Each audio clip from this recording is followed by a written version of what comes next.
నమస్తే అందరికీ welcome to ఆకాశ సమాంధ్ర న్యూస్. ఏపీ వాలంటీర్స్ కు ఈ ప్రభుత్వం ఒక డెడ్ లైన్ విధించింది. ఏం జరిగిందో ఏంటో తెలుసుకుందాం.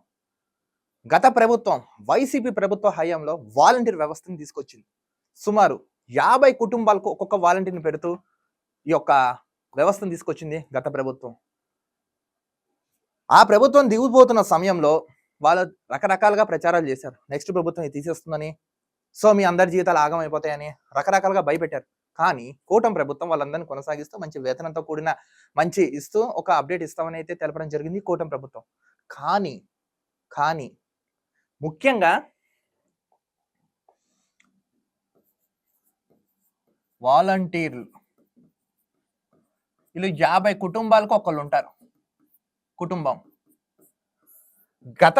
గత ప్రభుత్వంలో వీళ్ళందరూ ఏం చేశారు? WhatsApp group, Telegram groups create చేసుకుని కూటమి ప్రభుత్వం మీద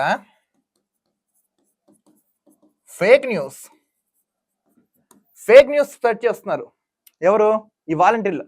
వాట్సాప్ గ్రూప్లోను, టెలిగ్రామ్ గ్రూప్స్లోను. ఈ విషయం కూటమి ప్రభుత్వం దృష్టి వరకు వెళ్ళింది. వీళ్ళు డెడ్ లైన్ విధించారు.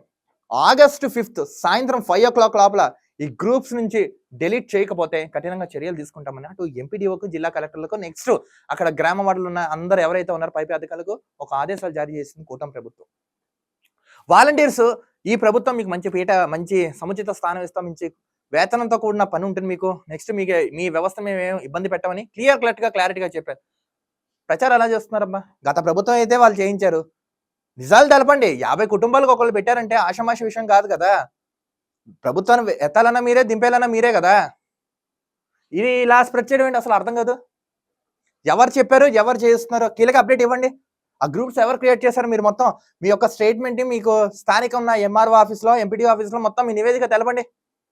అనవసరంగా చేయని తప్పుకు బలి అవుతారబ్బా మీరు. గతంలోనే తెలిపారు పవన్ కళ్యాణ్, వాలంటీర్స్ విషయంలో వాలంటీర్ మిస్యూజ్ చేస్తున్నారు, డేటా బయటకు వెళ్ళిపోయింది, హ్యూమన్ ట్రాఫికింగ్ జరిగింది వాలంటీర్స్ ద్వారా అని. చేయని తప్పుకు మీరు బలి అయ్యారు. ఇప్పుడు మీరు వాట్సాప్ గ్రూప్ ఇవన్నీ బ్యాడ్గా చేస్తారంటే చేయని తప్పుకు మీరు ఎందుకు బలి అవుతారు? నిజంగా ఒకవేళ జరుగుంటే ఇది జరిగిందని చెప్పండి, లేదు జరగలేదంటే జరిగిన ఒక స్టేట్మెంట్ అయితే ఇవ్వండి. ఈ ప్రభుత్వం మీకు మంచి చేస్తుందని తెలుపుతున్న క్రమంలో మీరు ఇలా నెగిటివ్గా స్ప్రెడ్ చేస్తే ఇదైతే కరెక్ట్ కాదు. ఆధారం లేకుండా ఏ న్యూస్ అయితే స్ప్రెడ్ అయితే చేయకూడదు. ఆధారం ఉంటే చేయండి, బట్ అది కరెక్ట్గా చేయాలి కదా. సో ఇప్పుడు టెలిగ్రామ్, వాట్సాప్ గ్రూప్ డిలీట్ చేయమంటున్నారంటే ఇక్కడ ఏదో మిస్యూజ్ జరిగినట్టేగా. వెంటనే కలెక్టర్లకు నెక్స్ట్ అందరికీ జారీ చేసింది కూటమి ప్రభుత్వం. సో ఈ రోజు ఈవినింగ్ 5 o'clock లోపల డెడ్ లైన్ పెడుతున్నారు. డిలీట్ చేయని పక్షంలో కఠినంగా చర్యలు తీసుకుంటామని ఆదేశాలు అయితే జారీ చేసింది కూటమి ప్రభుత్వం. సో వాలంటీర్స్ ఎవరైతే ఉన్నారో వెంటనే ఈ ఆర్డర్ అయితే ఫాలో అవ్వండి. మంచి చేయకపోయినా పర్లేదు, కానీ చెడు మాత్రం చేయకండి. అటు ప్రజలకైనా, ప్రభుత్వానికైనా, ఎవరికైనా, మీకైనా. అనవసరంగా బలిగా బక్రా అయిపోతారు మీరందరూ.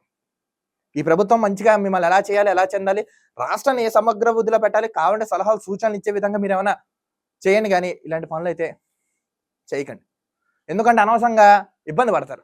సో ఏపీలో వాలంటీర్లు సర్కార్ అలర్ట్ చేసేసింది. సో వెంటనే మీ గ్రూప్స్ వెంటనే డిలీట్ చేసేసుకుని, ఒకవేళ ఏమైనా తప్పు జరిగితే తప్పు జరిగిందని చెప్పండి, తప్పు జరగని పక్షంలో తప్పు జరగడానికి క్లారిటీ ఇచ్చే స్టేట్మెంట్ ఇచ్చేసుకుని మీ పని అయితే చేసేసుకోండి. సో మొత్తం ఏంటంటే ప్రభుత్వం కూడా ఫోకస్ పెట్టింది. సో ఎటువంటి ఫేక్ న్యూస్ ఏది ఆధారంగా లేకుండా ఏ ఫేక్ న్యూస్ వార్తను అయితే నమ్మకండి. ఆంధ్ర రాష్ట్ర ప్రజలారా ముఖ్యంగా మీకే చెప్తున్నాను. ఒకవేళ నమ్మేమంటే మన అంత గొర్రెలు అయితే ఇంకోళ్ళు ఉండరు. తస్మాత్ జాగ్రత్త. సో ఈ ప్రభుత్వం అలర్ట్ చేసింది కాబట్టి న్యూస్ బయటకు వచ్చింది. అయితే ఎన్నో న్యూస్లు మనకి జరుగుతూ ఉండేవి కదా. సో బీ కేర్ఫుల్ న్యూస్ బయటకు వచ్చే విషయంలో. కానీ చూస్తున్నాను Akasha Samandhra news. This is Dilip signing of.